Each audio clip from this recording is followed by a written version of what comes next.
The NFL draft gets underway this week with the first round on Thursday night. This will be a fully virtual draft with teams making picks either online or on the phone. Just like your fantasy football draft, someone's internet is going to die right before they make a pick, probably the Browns. The grounds crew was able to work on the course throughout the pandemic, so it's in great shape, and golfers will be able to tee it up and go with just some minor rule changes. Ben King is one of the top cycling professionals in the United States. He's raced in the Tour de France and the Giro d'Italia. He's also a 2007 graduate of Monticello High School. King and his wife lived in the Tuscany region of Italy during the racing season. They were there up until last week when they made the decision to return home to Charlottesville. I did feel like I'd just gone back in time 1 month. During her time away from the courts, Julia Albaba did some live color commentary from matches on the Pro Challenger Tour, which gave her a chance to work on her tennis announcer whisper.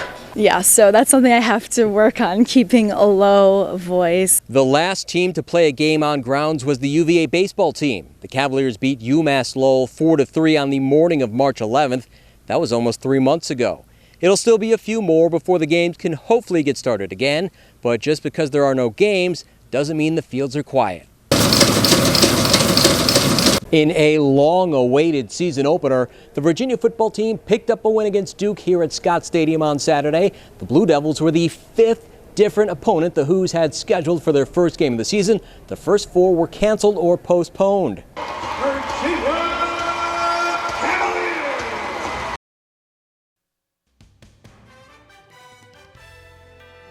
The first round of the NCAA tournament should have been going on right now. We would have buzzer beaters and upsets and the madness of March.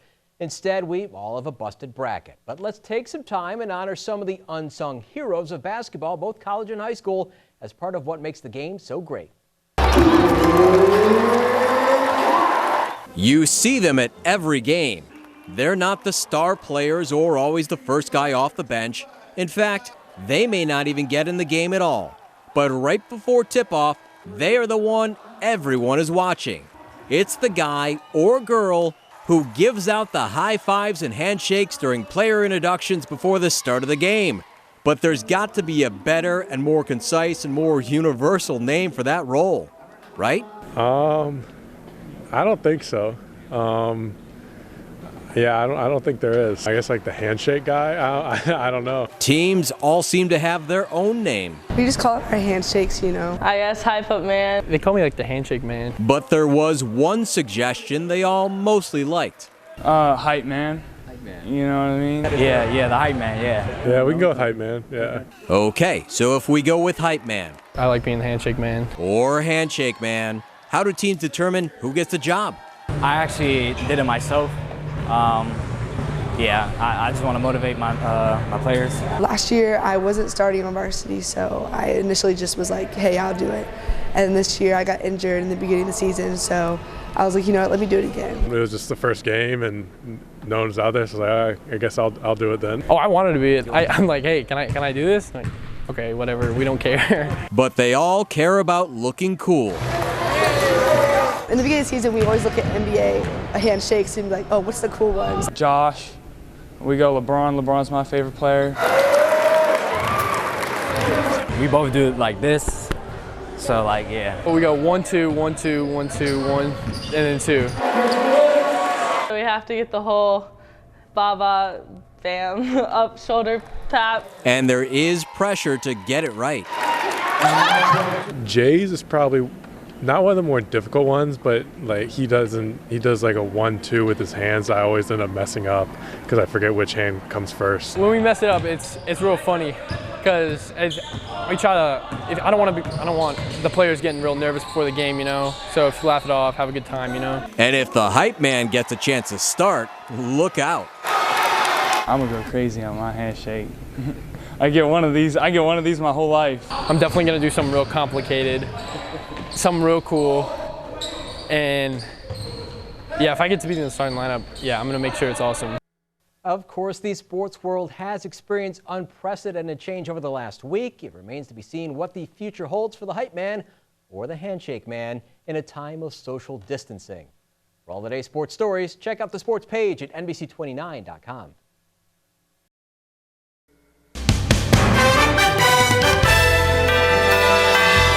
Klockner Stadium was home to a couple of monster matchups on the soccer pitch on Sunday, as UVA men's and women's soccer teams were both hosting teams ranked number 2 in the nation. It was a top 5 showdown for the men, as the undefeated and 5th-ranked Cavaliers were hosting number 2 Pitt. In its last 17 games at Klockner, UVA has only lost twice, but both of those losses came against Pitt. The Panthers led 2-0 at halftime. In the 66th minute, Philip Horton carries the ball in. The sophomore sends a pass into the box. Kaya Ignacio will redirect it into the net. The Cavaliers are on the board. They're still down by 1 with under a minute to play. Off the throw-in, Ignacio sends a backheel pass to Nick Berghold. The redshirt freshman sidesteps the defense and scores near post. That ties the match at 2. We're headed to overtime. Early in the first OT, the Panthers have the corner. Arturo Ordonez rifles a header into the goal. That's the game winner. In a battle of top 5 teams, Virginia falls 3-2 in overtime. To come back from 2 goals down against a very good Pitt team. This team's ranked 2nd in the country. I actually felt like we were a better team tonight and playing with a lot of young guys. You hate to lose and drop the points, and it's a big game, but I'm taking a lot of positives away. UVA will be back in action at Notre Dame next Saturday. The 11th-ranked Cavalier women were hosting 2nd-ranked Florida State. The Seminoles get out to the early lead. In the 11th minute, Leilani Nesbitt scores on the cross. And then 2 minutes later, Clara Robbins hammers home the goal. It's 2-0. Virginia has a penalty kick in the 34th minute. Alexa Spanster will blast a shot past the keeper. UVA's on the board. Florida State took a 3-1 lead in the halftime thanks to an own goal in the 43rd minute. Same score in the second half. Lizzie Saraki plays the ball from the wing. Check out the diving header from Deanna Ordonez. It's 3-2. In the 64th minute, UVA has the corner. Ordonez is in the mix again. The ball finds the net. It's ruled an own goal, but it counts. The match is tied. Still knotted at 3 in the 81st minute. Florida State has the corner. The ball rattles around in front, and Robbins knocks it in. That's the game winner. The Cavaliers fall 4-3. We played some good soccer at times, not as consistent as we need to be against a team like that, and it's disappointing. The first half was disappointing. I think our team fought hard to get back in the game, but at the end of the day, I think the better team won. Virginia will be back in action at Boston College on October 29th.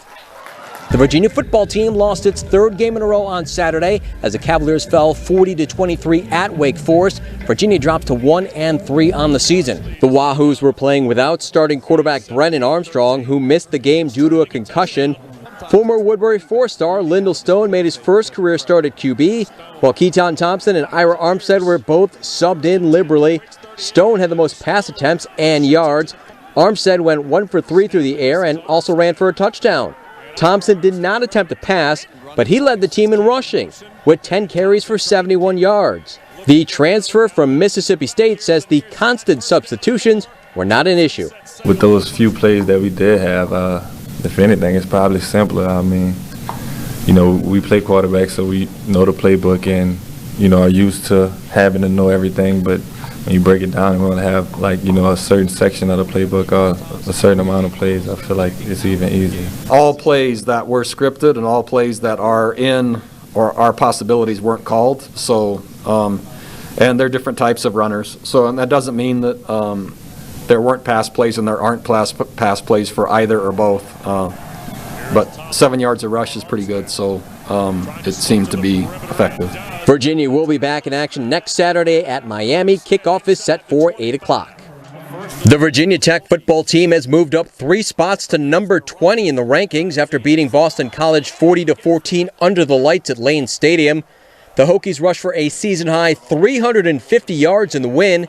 They've already crossed the 300-yard plateau 3 times this season. That's the same number of 300-yard games they had over the previous 9 years combined. Virginia Tech running back Khalil Herbert leads the nation in all-purpose yards with 962 yards in 4 games. Whatever I had to do to help the team win, whether it be catching, blocking, returning, whatever it is, I'm going to do it. So, if the yards come, they come, but happy to get the dub first and foremost. Virginia Tech will be back in action next Saturday at Wake Forest. Kickoff is set for 3:30. At Klockner Stadium, Mike Shiers, NBC 29 Sports.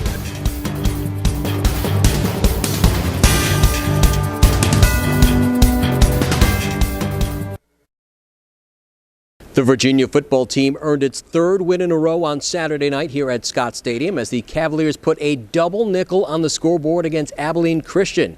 UVA had more than 500 yards of total offense in the win. They did not start out hot. The game is still scoreless with 4 minutes left in the first quarter. Brennan Armstrong drops back and connects with Tony Poljan. The tight end breaks free and races to the end zone for a 28-yard score. The Wahoos take the lead. Final play of the quarter, Virginia is at its own 10-yard line on play action. Armstrong throws deep down the middle of the field. Lavelle Davis Jr. will run under the ball and keep on going.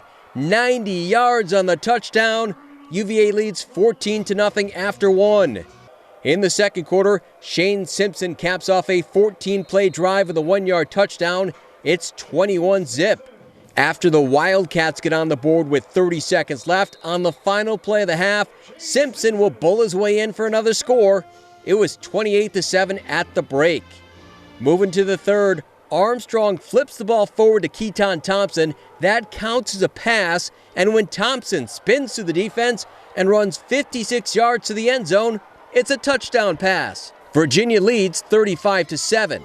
Soon after that, Thompson is in at quarterback. He flips the ball back to Armstrong, who throws downfield for a wide open Rashawn Henry. Armstrong passed for 383 yards and 4 touchdowns. It's 42-7. Former Woodbury 4-star Lyndall Stone will take over. In the fourth, he lobs a pass into the end zone, and Demeek Starling hauls in the first touchdown of his career. Virginia leads 49-7. In the final 2 minutes, Abilene Christian will get a touchdown and a safety. They're looking for more with 8 seconds left, but Peyton Mansell's pass is picked off by Deshaun Perry, and in his collegiate debut, the freshman returns an interception 84 yards for a touchdown. The Cavaliers improve to 4-4 overall as UVA beats Abilene Christian 55-15. The UVA men's and women's cross-country teams were out on the race course for the first time this season on Friday as the Cavaliers are hosting North Carolina and Wake Forest in the Virginia Invite. The meet is one of just 3 the Hoos have scheduled during the regular season. The women were on the course first for their 5K race, and the rain really started coming down. At the midway point, Tar Heels freshman Sasha Nagila is leading the pack. She will pull away to win in a time of 17 minutes, 1.4 seconds. Virginia senior Hannah Moran finished third, helping the Wahoos earn a second-place finish overall. The rain did not let up when the men were on the course for their 8K run. Midway through the race, a pack of 3 has broken away. Virginia's Rohan Asfal is running third. On the final stretch, he's running away and wins in a time of 24 minutes, 3.1 seconds. The Cavaliers have 4 of the top 6 finishers and win the overall event. We had a really good showing today. Here we got like 24 points, so really proud of the guys. We really kept together and finished strong, so I'm proud of them. Those are good people that he beat, did a great job. Time was great, so it's a great start. The Cavaliers will be back in action at the NC State Invitational on October 7th. For the past 12 years, the best high school basketball players in the nation have descended on John Paul Jones Arena for the NBPA Top 100 Camp. Anthony Davis, Ben Simmons, and Zion Williamson all played here, but not this summer. The camp has been canceled due to COVID-19 concerns. Since 1994, the Top 100 Camp has been an annual window into the future of college basketball and the NBA. 2015 was the first time Cavalier fans were able to see Ty Jerome and Kyle Guy together on the court. The future Wahoos were paired up on the Wizards team at the camp. Justin Anderson played there, as did Mamadi Diakite. UVA class of 2020 signees Reese Beekman and Jabri Abdul-Rahim were at the Top 100 Camp last summer. The NBPA will be offering online seminars and discussions for players and their parents this year. The camp was scheduled to run from June 14th through the 19th at JPJ.